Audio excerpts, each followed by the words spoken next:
తోసిన పక్కకు పడిన బొమ్మ. దీన్ని మనం ఒక ప్రయోగం ద్వారా తెలుసుకుందాం. ప్రయోగానికి కావాల్సిన పరికరాలు: బలూన్, స్కెచ్ పెన్స్, సెల్లో టేపు, బరువు. ముందుగా బెలూన్ను ఊదవలను. ఆ తరువాత బెలూన్ మూతిని కట్టివేసి మూతి కింద మధ్య భాగంలో బరువు పెట్టవలను.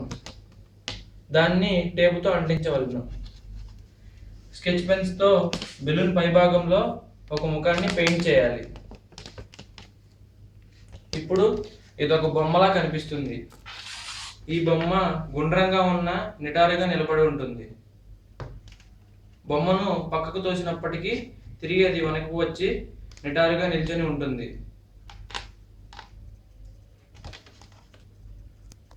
దీనికి కారణం బొమ్మకు దిగువ భాగంలో బరువుతో నింపడం వల్ల బొమ్మ గరిబనాభి బొమ్మ కేంద్రం నుంచి బాగా కిందకి దిగిపోయింది. గరిమనాభి కిందకి దిగిపోయే కొలది ఆ వస్తువుకు స్థిర నిశ్చలత ఎక్కువ.